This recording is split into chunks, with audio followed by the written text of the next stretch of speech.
We are of course talking about Nandan Nilekani, who spoke about why it's crucial for India to leapfrog from agriculture to services, and also the way the nature of jobs is changing to make us all half employees and half entrepreneurs.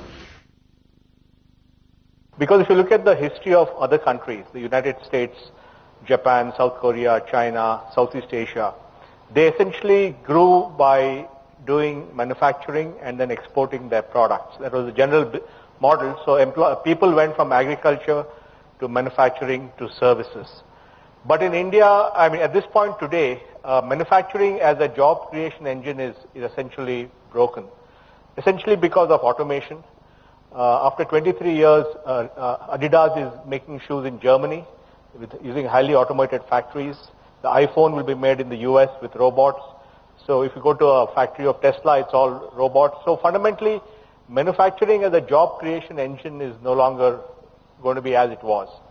And the second is Chinese overcapacity in everything from steel to solar panels has made manufacturing unviable. So I think the challenge in India is if we don't have manufacturing as job creation and we have millions of people in agriculture, can we migrate them from agriculture to services?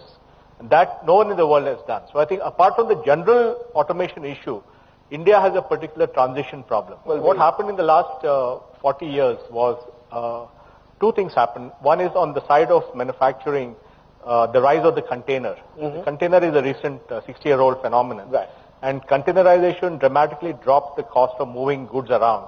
So I could make shoes or clothes in somewhere in China and ship them to Kansas. Right. And then the rise of broadband and fiber enabled the software game that we all played. But today, there is no longer a need for a company in US or Europe to manufacture in Asia. They can manufacture at home using robots. So that whole driver of globalization is gone. And automation in software also and customer support removes also a lot of outsourcing. So both services and goods which were part of globalization are actually no longer required the way they were required. So I think that's the big change in 40 years. Today's conversation is about job creation. It's not about businesses performing better. So businesses will continue to perform well. But will they create jobs in the millions? That's not so sure. So we have the challenge of the export front. We have the challenge of going straight from agriculture to services because manufacturing is not going to be a job creator. And so I think that creates a special need for us to think about how do we create a service revolution. That is, if you go back and look at manufacturing, essentially the industrial revolution drove productivity in manufacturing. True. But services never had, in fact, in the US, service productivity has been declining. Unicorns themselves will not be major job creators. But the unicorns ecosystem will create lots of jobs. Because today, a Flipkart has 100,000, people selling on the platform. Those guys are going, let's say, each of them has 5 employees.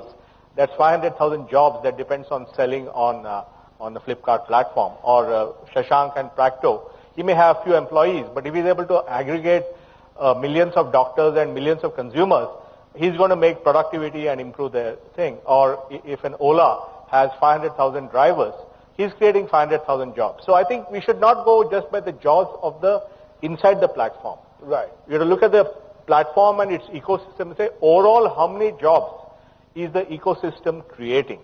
But these jobs are not going to be what we thought of as jobs. It's not joining Wipro or Infosys or HMT or ICICI Bank and working there for 20, 30 years. These guys are quasi-employees, quasi-entrepreneurs.